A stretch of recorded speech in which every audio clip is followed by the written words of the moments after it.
introduced the idea of relationships, and from there we go into collaboration and competition. Relationships, as I said, are an ongoing process. In a way, it's not that it's an event. And often we have seen ethics as something like an event. What I mean by this is that something happens at a point of time and space. And somehow it doesn't have a relationship or relatedness to something that comes later on. Whereas in this course we are seeing ethics as a process. It's not that something goes correct at a point of time. It's an ongoing process where you need to build on the earlier activities, practices, but also changing in response to them. The importance here is that when you are looking at ethics from a process point of view, you don't look at only points in time. What I mean by this is that a lot of times we see a lot of activity in organizations when something happens. Then we are trying to find the guilty ones, we are trying to figure out what went wrong, but that's point in time. The idea is to keep on evolving all the time so that it doesn't become one time, one thing somewhere, which somehow doesn't have any connection on what we are doing. So this is process-based. I'm also looking at collaboration and competition from this point of view. Now, when we talk about collaboration, and this is where a lot of organizations have problems, because collaboration builds on feelings more, how people feel, whether they're safe in the organizations, whether they feel that their work is appreciated, whether they feel that the organization is supporting their growth, and on the other hand, they are also supporting the organization's growth. So it's both ways.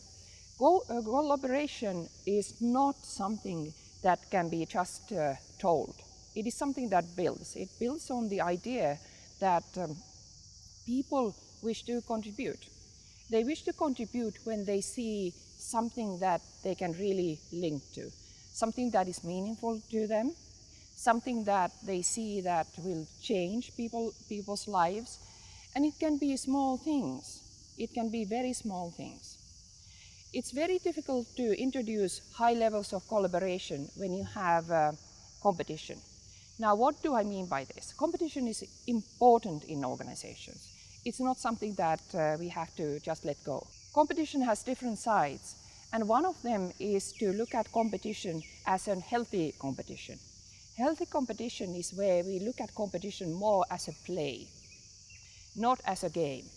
The difference here is that in play, the outcome is not so important, but the idea is to use competition to get, for example, more innovativeness, more creativity, more ways of looking at things in different ways, aspects, sides, whatever word you use. The other competition, which is unhealthy competition, is when we are trying to undermine others. This means that only what I'm doing or my input is important. And that's unhealthy in the long run because it doesn't help people to build collaboration. As a person, as an individual, I will not be able to collaborate with a person who undermines my work. And that's crucial to distinguish. So we need competition in order to build collaboration. When we take it as play, we don't need inside competition where we see it as a game, then I have to beat others. What I need to beat, or who do I need to beat, if I need to beat someone, is myself. So can I do things better? In that sense, it's also better to see it as a play. And play as an instrument of ethics is something to look at. Can we introduce practices through play and not through carrot and stick? Both of them might be needed at different times, but if we look at ethics as play, the process comes in, but also the joy of learning comes in.